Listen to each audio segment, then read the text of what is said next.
What's going on, growers? It's James Prigioni coming to you live from Jersey. This was the 8th year of the Food Forest Garden, and with that time came experience and knowledge. I wish that what I know now, I knew when I first started gardening. It would have made all the difference. That's what I want to share with you today. Let's go!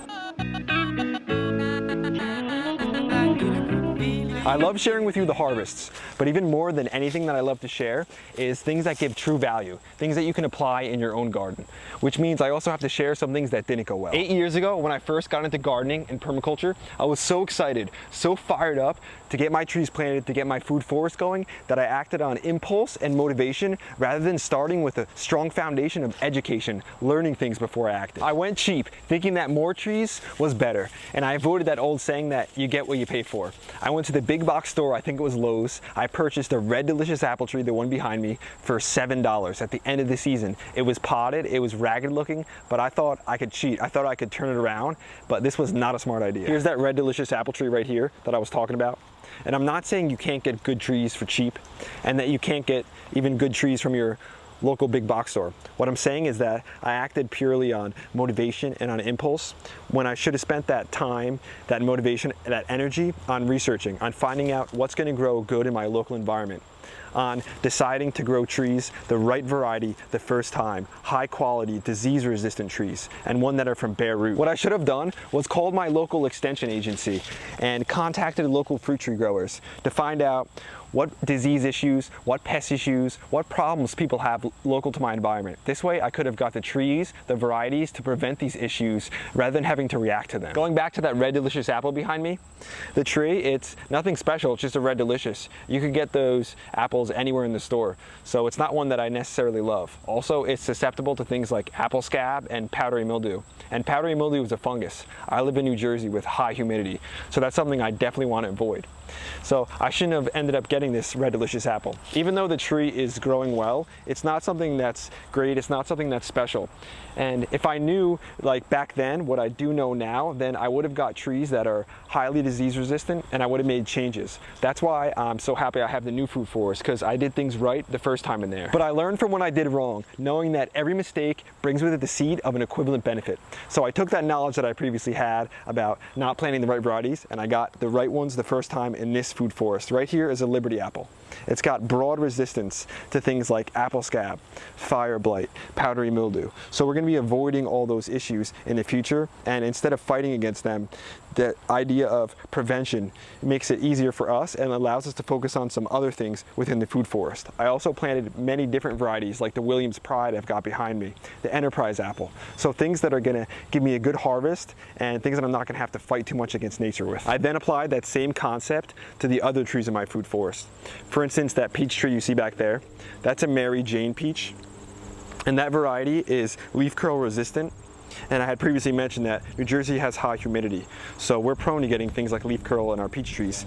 That's why I got a tree that is resistant, again avoiding that whole issue. You'll also notice that I pruned this tree when it was younger, so I made sure to get rid of branches in that younger stage. This way I don't have to cut off big branches in the future. So I started with education again rather than motivation, doing things that I know are going to pay off for me in the future, kind of thinking in more of a long-term idea rather than just doing things on impulse and acting really quickly.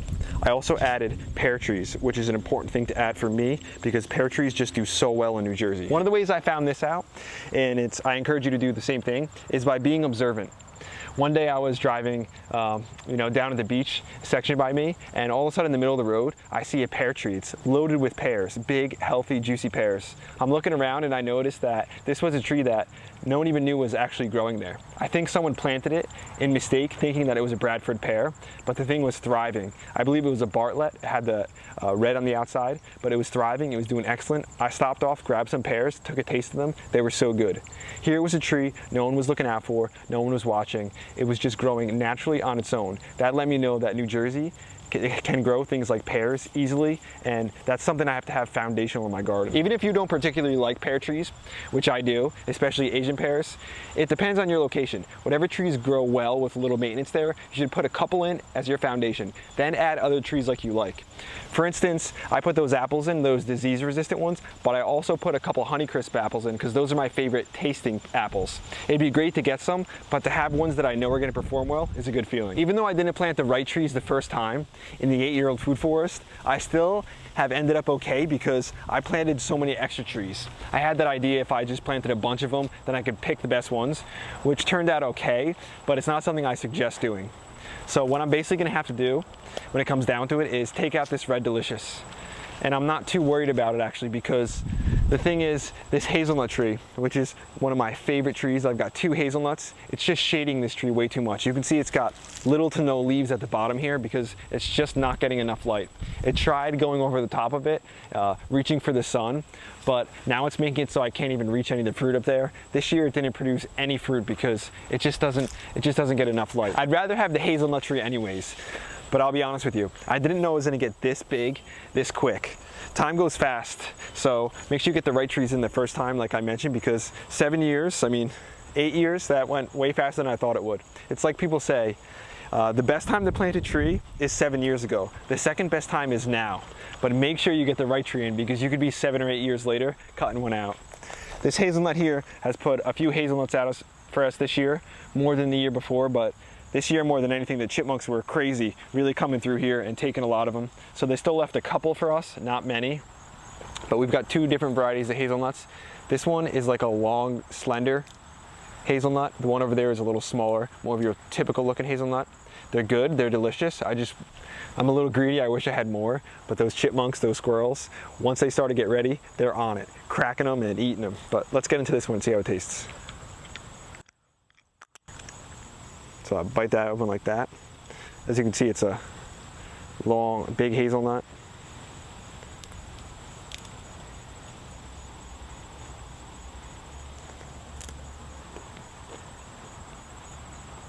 Meaty, delicious. I can't wait for the day when I just have buckets and buckets of them. This year it has more catechins than it ever has. So I think it's gotten to the point where it's gotten large enough that it's going to switch from more growing to fruiting. So I'm happy that we're at that time and I'll enjoy what we have here. But let me just take out that Red Delicious. I don't want to do it, but I think it's going to be the best thing for the whole garden. It's going to be sad to see this apple tree go, but I know it's for the greater good. I'm going to open up more light to this Rainier cherry, which is good. I love the variety. It tastes good. It produces for us. And I also have a Honeycrisp apple right here that's going to fill its place. So it's out of the way of the hazelnut tree. This is going to get, the south is right over here, so it's going to get good light still, which I'm excited about. So let's do what we don't want to do, make a tough decision, take something out for the greater good of the whole garden. Plus, by removing this apple tree, we're going to get some really nice firewood. Maybe use it for a smoker or something as well. Taking this fruit tree down is definitely not something that I want to do, but the idea is to scare a lot of you into not making the same mistakes that I made. Plus, with the light that I open up in here, I've got some cool ideas of what I'm going to do in this section of the garden because we're right in the middle here. It's going to open up plenty of light and it's just going to be fun to try some different stuff, and I can't wait to bring you all along for it.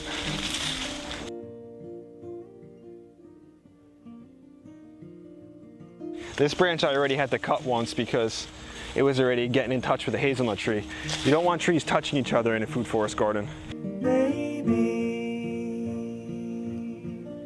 I asked you not to keep me waiting. I told you not to keep me waiting. Now it's amazing how much light that has opened up, and I can tell a lot of airflow too, which is going to be great for all the trees not to have any fungus issues. A cooler breeze is going to be able to come through. And I mentioned it before in some of my other videos, but I suggest people start small and then expand their garden. People who have small gardens, I like to say those gardeners are usually more creative, and they got to be smarter, and they got to really hone in their skills on that one little section because they've got to do the most with the little amount of space they have. So I'm happy I started relatively small, bigger than some people, but I didn't take over the whole entire backyard when I first planted everything because, like I said, I made some mistakes here. Instead, I started in this section, I honed my skills, then started that new food forest, which I know is going to be better, quicker, and get me to production and feeding me the right way. Here's what we're left with after the tree has come down. It's definitely sad to see it like this, but I know it's for the greater good. It's hard to make these decisions sometimes. Tuck, you want a bean? See if Tuck wants a little bean. He's over here. He's been out here with us the whole time. Want a bean, boy? I'm going to cut up the rest of this tree and make sure I get good use out of it, using it for a smoker and making sure that it's not going to waste. Everything in the garden I want to work like a cycle in a circle. So when we take plants out of the garden at the end of the year, we like to compost those. If we don't use things, we like to get some kind of use out of it that we can. This tree will go in the smoker, and then from there, we'll take the ash, put it back in the compost, and this tree will help grow the next round of trees. When it comes down to it, I probably should have took this tree out maybe a couple years ago, but I just couldn't come around to it. I couldn't see the light and the benefit from it. And I want to encourage any of you, if there's a tree in your garden that you need to take out, if there's a tree that needs to be pruned, don't be afraid to do that. Because once I started to see the concept of pruning the whole food forest rather than cutting a tree out, that's when it kind of enlightened me and made me realize that's the way to do it. I need to take this tree out and approach it just like I would one of my peach trees. When I take the centers out so they get more light, so they get more airflow. And that's the same thing I think in our lives. There's often branches that don't produce good fruit, that aren't getting enough light, and there are things that we need to take out. And once we take those out, we get that fresh wind, that fresh air that comes through, we get more light, and we realize the benefit that actually costs. So if you guys are enjoying the video, hit the like button, hit the subscribe button, share with your friends. Don't forget to check out the merch down low, and we'll continue moving. The base of this apple tree is just a little too thick for me to cut with the handsaw, so I'm going to use a chainsaw. And I'm not going to worry about ripping the roots out, because the idea I have to replace this section, it's not going to really affect that too much. I made sure I locked the door and kept Tuck out too. I don't want him in here when I'm using the chainsaw. So we'll get this fired up.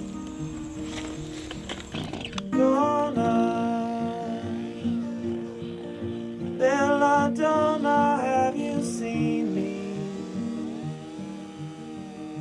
And have you ever really seen me? Like I want for you to see me now. That's today's video, growers. Thanks for watching. I hope you enjoyed it. You can see that this tree wasn't unhealthy. It just wasn't getting enough light, and it wasn't a good variety. Could I have grafted onto it? Yeah, but again, it wasn't getting enough light to be able to produce good fruit, and I want to keep that hazelnut tree. When it comes down to it, the more you know, the more you grow. So I hope you got some value out of this video, and it's like Bill Mollison says, yield is based on information. See you guys in the next one. James Prigioni and Tuck, we out.